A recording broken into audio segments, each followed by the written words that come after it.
ഇന്ന് അന്താരാഷ്ട്ര വനിതാ ദിനം. വനിത എന്നത് സ്ത്രീയുടെ മനോഹരമായ ഒരു നാമമാണ്. എത്രയെത്ര നാമങ്ങളുണ്ട് എങ്കിലും മാതൃത്വമാണ് സ്ത്രീയുടെ മാനം. അതാണ് സ്ത്രീയുടെ ഗൗരവം. അതുമാത്രമാണ് സ്ത്രീയുടെ സൗന്ദര്യം. ആ സൗന്ദര്യ ദേവതയാണ് സർവമഹാത്മാക്കളുടെയും ജീവിത വിജയത്തിന് അസ്ഥിവാരം പണിതത്. മാതൃമാഹാത്മ്യമാണ് മഹാത്മാക്കളെ സൃഷ്ടിച്ചത്. എത്രയെത്ര പേരായിരുന്നു! നെപ്പോളിയൻ, ശിവാജി, ശ്രീശങ്കരൻ, സ്വാമി വിവേകാനന്ദൻ, മഹാത്മാഗാന്ധി, ഇങ്ങനെ എത്രയെത്രയോ മഹാപുരുഷന്മാരെയാണ് വന്ധ്യമാതാക്കൾ നമുക്ക് സമ്മാനിച്ചത്.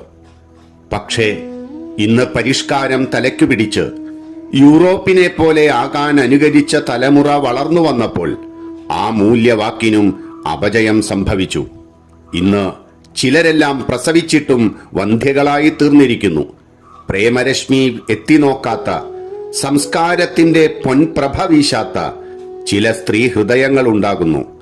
അത്തരക്കാരുടെ മേൽ തട്ടിയ കാറ്റിനു പോലും വിഷഗന്ധമുണ്ടാകും. ആ കാളകൂട വിഷം ചീറ്റി മരണം പൂകിയ പിഞ്ചു പൈതലുകൾ ഇന്നത്തെ കാലത്തിനുണ്ട്.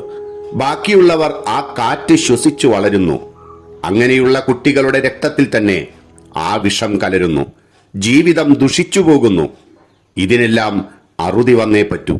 ശരിയായ മാതൃശിക്ഷണത്തിലൂടെ ആ കരകൗശലശാലയിൽ വെച്ച് സുന്ദര രൂപങ്ങൾ ഉണ്ടാകണം. മൃദുല ജീവിതങ്ങളെ ഇളം പ്രായത്തിൽ സംസ്കരിച്ചെടുക്കണം. അമ്മിഞ്ഞ പാലിനോടൊപ്പം സംസ്കാരവും പകർന്നു കൊടുക്കണം.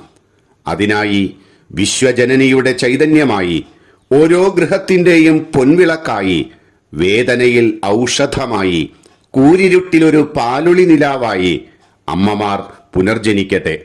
എല്ലാവർക്കും വനിതാ ദിനാശംസകൾ.